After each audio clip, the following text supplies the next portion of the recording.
This is Julien, and I'm back here in Los Angeles, and this week's book is The One Thing, The Surprisingly Simple Truth Behind Extraordinary Results by Gary Keller.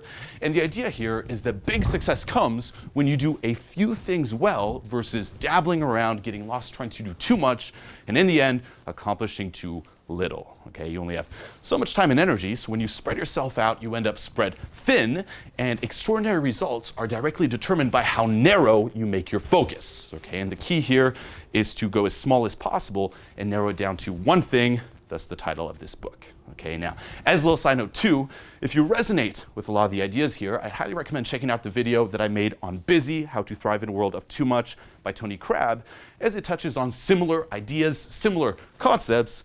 So, as always, enjoy. So before we get to the one thing, I thought I'd touch on some of the myths and misinformation that keep us from accepting the one thing in the first place. Okay, what he says here is that it's hard to buy into the one thing because we've already bought into too many other things. Okay, and he lists out the 6 lies of success, with the first one being everything matters equally. And you may fall into this if you believe that, oh my God, there's just so much that needs to be done. I'm so overworked, I'm overcommitted, I'm overexpended, there's too much. Okay, if you're in that trap there, you believe that things matter equally. Okay, when in reality, in the real world of results, things are never equal. Okay, there can't be X amount of things that need to be done of equal importance. There's always one thing that's the most important. And high achievers, okay, if you want to become successful, they, okay, have a clear sense and work from a clear sense of priority. Okay, they find that one thing that's the most important and they let that drive their days versus everything drive their days. Okay, and realize too that things that are the most important are not necessarily the things that scream the loudest or that are urgent. Okay, it's like, what's the one thing that's the most important? And building on this too, okay, understand that activity is often unrelated to productivity, and it's key to understand that success is not a game that's won by whoever does the most. Okay, we tend to assume that the person who's the busiest, the most active, who puts in the most effort, let's just say, is the person who will become the most successful. Wrong. Okay, you probably heard of the 80-20 principle, which asserts that a minority of causes, inputs, or efforts usually lead to a majority of results, outputs, or rewards. Okay, the majority of what you want will come from the minority of what you do. Okay, you have to identify that 20%. And what he says here is go even smaller. Don't stop at the 20%. Go smaller until you reach one essential thing. Okay, you doing this one essential thing is a lot more productive than trying to do everything when there's only one thing that's the most important thing to do. Okay, and what he says is that doing the most important thing is always the most important thing. Okay, and as a little side note too, he also touches on to-do lists. And what he says here is prioritize those two instead of just randomly going about them or going about them in the order in which you thought of them. Okay, where you're writing out your list and you're like, well, today I need to do this. Oh, and there's this. Oh, and I forgot there's this too. And then you just knock them off in that order. Okay, do not do that. Instead, write them all out and then reorganize them and prioritize them. Okay, what's the most important thing you need to do today? What's the second most important thing you need to do today? So on and so forth, and follow that order there. Okay? Number 2, multitasking. Okay, and that's the belief that I'll get more done by doing things at the same time. Okay, and what he says is that this is a lie, and it's a lie that's really pumped by mainstream as well, where some people go even as far as listing this as a strength. If you're looking for a job, it's like, hey, I'm really good at multitasking. And what he says is that this here is not effective. Okay, if doing the most important thing is the most important thing, why would you try doing anything else at the same time? Okay, just do the most important thing. And building on this too, what he says is that we can do two or more things, let's just say at once, but we can't focus effectively on 2 or more things at once. Okay, with the example of, walking and thinking.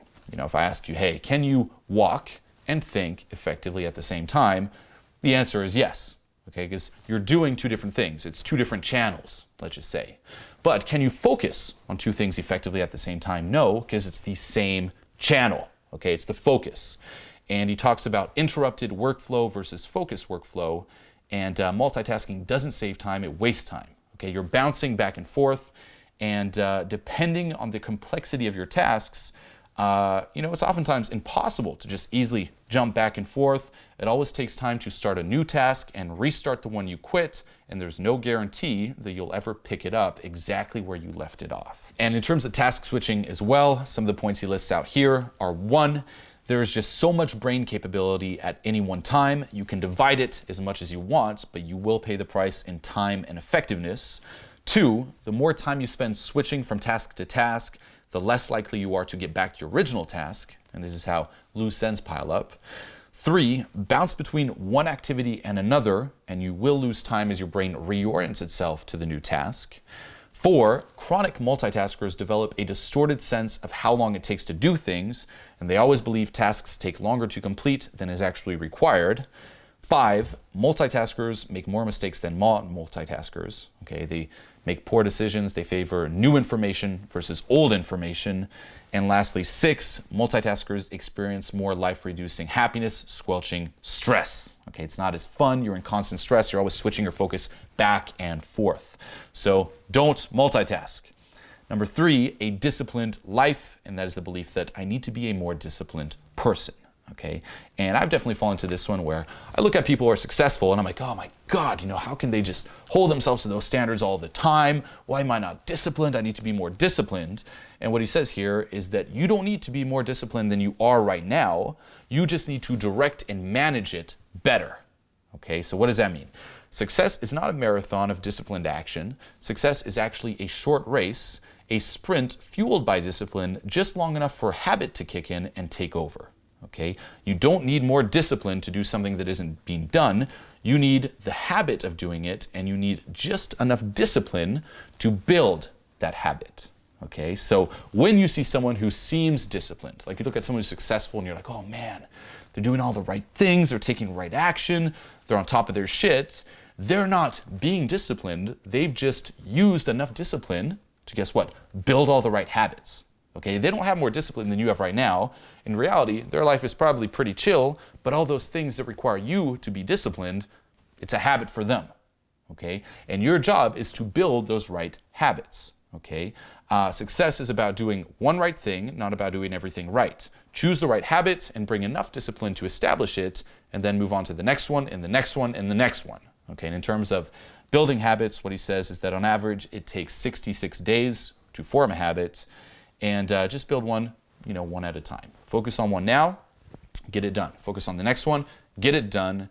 And over time, you will be like that person there. Number 4, willpower is always on will call. Okay, and that's the belief that I should be able to do what I want whenever I want. And what he says is that you don't always have the willpower. Sometimes you do, sometimes you don't. Willpower isn't on will call. Okay, it's not just sitting around waiting for your call whenever you need it. And assuming that it will always be there and that you can simply access it whenever you want is going to hinder your success, obviously. Okay, but it is important, and using it effectively should be a high priority. And the key here is you need to know how to manage it. Okay, so what he recommends is think of willpower as the power bar on your cell phone. Okay, and every morning you start out with a full charge. When you wake up, you have a ton of willpower. But as the day goes on, every time you draw on it, you're using it up. And when your green bar shrinks, so does your resolve. Okay, and when it goes red, you're done. Okay, it has a limited battery life, and what we tend to assume is that it's unlimited, and we act that way. We wake up, it's like unlimited willpower, and then that's how you shoot yourself in the foot. Okay, so it can be recharged with some downtime, but it is limited.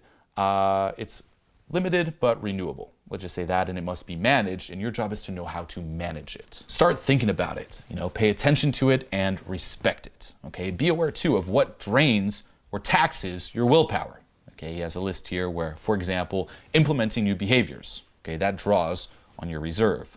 Filtering distractions, resisting temptation, suppressing emotion, restraining aggression, suppressing impulses, taking tests, trying to impress others, coping with fear, doing something you don't enjoy, selecting long-term over short-term rewards. Okay, all of these things tax willpower, and timing is everything. Okay, when you wake up, guess what? You have a lot of willpower.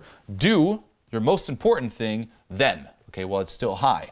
However, okay, here's the trap too, don't exhaust all of your willpower on that one thing. Okay, do your one thing first, but then you also need enough willpower for the rest of the day to either support or avoid sabotaging what you've done. Okay, and this is a trap that we sometimes fall into where, say you wake up, you're like, okay, I'm gonna, go to the gym and eat healthy. And you do that, and let's just say you go all out and it depletes your willpower. What happens late at night? You're out of willpower. You're like, you know what? Fuck it. And then you snack. Okay, and what tends to happen too is when we're out of willpower, we resort back to our default, decisions. That's what rule our lives.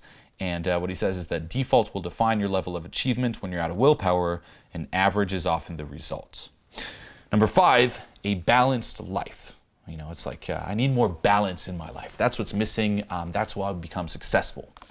And what he says is that nothing ever achieves absolute balance. A balanced life is a myth. Okay, balance isn't something we attain. It's something that we constantly do.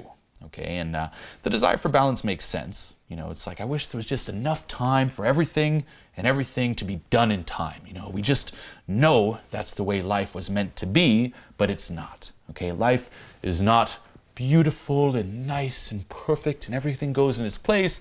Life is fucking messy. Okay, and guess what? Get used to being out of balance. Okay, get used to things just kind of going into chaos. That is life. Okay, and what he says too is that the problem, with living in the middle or being in balance, let's just say, is that it prevents you from making extraordinary time commitments to anything. For example, living at the extremes, out of balance. That's where the magic happens, when you get out of balance. When you go all out on one thing, you push it further than you normally would, and that's how you, again, get those amazing results. That's how you become successful. It's not staying in the middle, trying to keep everything in check. Okay. However, you can't just go out of balance, too far out of balance, and stay too far out of balance forever. Knowing when to pursue the middle and when to pursue the extremes is, in essence, the true beginning of wisdom. Okay? And he introduces here the idea of counterbalancing, where you don't go so far that you can't find your way back, or stay so long that there is nothing waiting for you when you return. Okay? Choose what matters most and give it all the time it demands. Get extremely out of balance in relation to all other work issues with only infrequent counterbalancing to address them. Okay? An extraordinary life is a counterbalancing act. And number 6, big is bad. And that's the idea that maybe I shouldn't dream so big. And what he says is that big and bad are not always related. However, we're conditioned that way. For some reason, there's the fear that big success brings crushing pressure and stress. It's like, oh my God, these big goals are so scary, and we believe it's bad. Okay, but that there is also a lie. If you fear big success, you'll either avoid it or you'll sabotage your efforts to achieve it. Okay, and thinking big is essential to extraordinary results. What you do in the time you work determines what you achieve. And since what you do is determined by what you think, how big you think becomes the launching pad for how high you achieve. Okay, and he talks about the growth mindset versus the fixed mindset that places artificial limits and avoids failure. And again, don't fear big. Okay, fear mediocrity, fear waste, fear, the lack of living to your fullest. That's what you should fear, not big. Okay, you must be open to the possibility that your life and what you want to accomplish can become great. Okay, it's like you either have the belief that you're destined for success or you're doomed to failure. And achievement and abundance show up because they're the natural outcomes of doing the right things with no limits attached. Okay, so those are the 6 lies of success. Now let's get to the one thing. And once again, just as a reminder, many things can be important, but there can only be one most important thing. Okay, and this can be found everywhere. It could be one thing, one person, one passion, one skill. Successful organizations with one person, for example, that shines through, or with one product or service that they're known for, or that makes them the most money. Okay, whatever big company you can think of, I'm pretty sure you can think of their one thing. Okay, as an example too, this also applies to people. A successful person with one skill or ability that shines through and that drives them, that's more intense than the rest.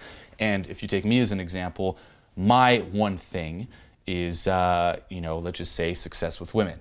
That's the one thing in expressing myself, interaction, social dynamics, all of that. That's the one thing I went all out in when I was younger, and guess what? That led to everything else. Now, in terms of the company's one thing, okay, in terms of success with women, what would that be? YouTube videos. Okay, this is the one thing that, in terms of business, what you should be focusing on. Why? Because you watch the YouTube videos. That's how most people find out about everything. You know, you watch the YouTube video, you kind of get sucked in, you watch another YouTube video, then you might decide to buy a product, you might decide to attend a live seminar, you might decide to attend a live program, but it all comes from that one thing, which are the YouTube videos. Okay, so the question you have to ask yourself here, be it in terms of you as a person or as an organization, what is your one thing? Okay, and if you don't know, then finding out what is your one thing is your one thing. Okay, and what he introduces here is what he calls the focusing question. Okay, and this is how you find out what your one thing is. It helps you identify it in any situation, and the question is, what is the one thing that I can do such as that by doing it, everything else will be easier or unnecessary? That's the question. Okay, and this is what drives you to make the best decision and leads you to what he calls the first domino. Okay, and I'll explain this right now. And he recommends asking it again and again. You build one right thing on top of the previous right thing. Okay, now in terms of the domino, he calls this the domino fall effect, where basically a single domino is capable of bringing down another domino that is actually 50% larger. And if you keep on going, okay, like you just make a ton of dominoes fall, you could make a domino fall that's the size of a human being or the size of a building, okay, at some point. It keeps building on itself. And getting extraordinary results is all about creating a domino effect in your life, okay? It's you doing the right thing and doing the next right thing, and over time it adds up. It's not like this miracle, I do the right thing once and I make it. It's extraordinary success is sequential, not simultaneous, okay? Key to understand. And this is more than just a question. This is a way of life and the most powerful success habit you can have, okay? This is a habit you develop asking yourself this question over and over again in every area of your life. Okay, and I'll repeat it again. What's the one thing I can do such that by doing it, everything else will be easier or unnecessary? Okay, ask yourself this question all the time. And what he talks about here too is goal setting to the now, where all you have to work with is right now. Okay, so the way you should go about it is ask yourself, what's the one thing I want to do someday? And then get more and more specific to the present moment. Okay, based on my daily goal, what's the one thing I can do right now? What can you do right now? Even you watching this video, what's the one thing you can do right now? Okay, you should know. Boil it down to that one thing and then do it and then build the next one, and start getting, again, that domino effect. Okay, and lastly here, he also touches on productivity, where he says the most successful people are the most productive people. And he lists out here the 4 thieves of productivity. The first one is the inability to say no, okay? And the way to protect what you said yes to and stay productive is to say no to anyone or anything that could derail you, okay? And this is something that a lot of us have trouble to do. It's like we tend to say yes to everything, okay? And what he says is say yes to one thing, your most important thing, and protect it and say no to everything else, okay? You have to know how to say no. And when you go small, you have to know how to say no a lot, okay? And if you don't make your life about what you say yes to, then it will almost certainly become what you intended to say no to, okay? Start saying no. Number 2, fear of chaos, okay? Untidiness, unrest, disarray, disorder. And as we talked about before, messes are inevitable when you focus on just one thing, okay? And one of the greatest thieves of productivity is the unwillingness to allow for chaos or the lack of creativity in dealing with it. Number 3, poor health habits. Okay, personal energy mismanagement is a silent thief of productivity. And number 4, an environment that doesn't support your goals. Okay, and by environment, what does that mean? Who you see and what you experience every day. Okay, and all of that must support your goals. Okay, the people, the places, and you probably heard this quote, you're the average of the 5 people you spend the most time with, by Jim Rohn. That applies to everything. Okay, optimize your environment. Now, in terms of actually being productive, okay, once you find out what your one thing is, okay, the most important thing you should be doing, it's important that you block time for it. Okay, what he says is that most people think that there's never enough time to be successful, but there is when you block it. Okay, he calls this time blocking. And what does that mean? It's harnessing your energy and centering it on your most important work. Okay, so what you should do is go to your calendar and literally block off the time you need to accomplish your one thing. Okay, every single day, block off the appropriate hours. Okay, if it's like a one thing that's a one-time one thing, block off the appropriate hours and days for that one time, one thing. And if it's a regular one thing, block off the appropriate time every day so it becomes a habit, okay? And block off the time, everything else must wait. During that time, that is all you do, okay? You give it the time it deserves. And in terms of time blocking, okay, 3 steps. 1, block your time off. That's the first thing you should do before you even block your time for your one thing. What he says is it's better to manage your work around your downtime instead of the other way around. This allows you to let everyone else know in advance, okay, so they can plan accordingly. And when you intend to be successful, you need to start by protecting your time to recharge and reward yourself. Okay, otherwise, if you get burnt out in the process, you will be very unsuccessful. From there, number 2, time block your one thing. Okay, so time off first, then your one thing. And what he says is that don't work on clock time, work on event time. Okay, so don't give yourself, oh, I'm going to do 3 hours, and when the 3 hours are done, whatever. It's like, no, when the task is done, when that one thing of the one thing is done. Okay, and on average here, he recommends 4 hours a day minimum. And number 3, time block your planning time, okay, where you reflect on where you are and where you want to go. And what he recommends here is block an hour each week for review of your annual or monthly goals. Okay, and once you block that time, protect it. Okay, build a bunker. Okay, what does that mean? Find somewhere to work that takes you out of the path of disruption or interruption. Okay, if you're working in an environment where people are coming and going all the time, your cell phone's ringing, there's all these distractions, it's going to be very hard to dedicate all that time to your one thing. Number 2, store provisions. What does that mean? Have any supplies, materials, snacks, or beverages you need on hand, to avoid, say, leaving your bunker and getting distracted. Number 3, sweep for minds. Okay, so turn off your cell phone, shut down your email, exit your internet browser. Your most important work deserves 100% of your attention. And number 4, enlist support. And what does that mean? Tell those most likely to seek you out, what you're doing, and when you'll be available. And what he says is it's amazing how accommodating others are when they see the big picture and know when they can access you. Okay, if you know someone's going to interrupt you, let them know beforehand, hey, during this day, from this time to this time, I'm doing my one thing. You can't interrupt me. Okay, I'm doing that and only that. I'm saying no to everything else. But then after that, that's when you can see me. Okay, and this is why I'm doing it. And moving forward, okay, commit to the journey.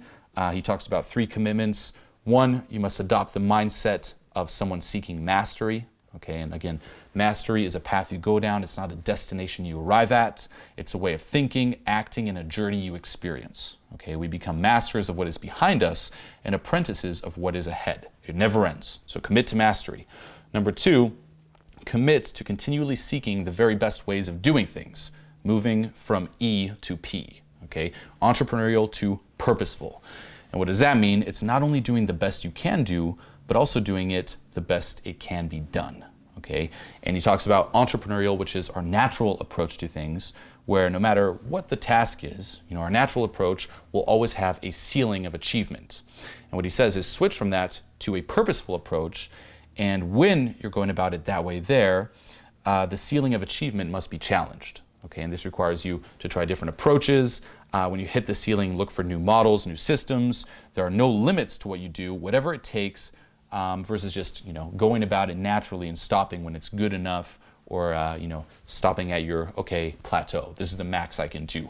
Go beyond that. Okay, go with the approach that's uncomfortable versus the approach that's limiting. And number 3, commit to being accountable to doing everything you can to achieve your one thing. Okay, live the accountability cycle, as he puts it.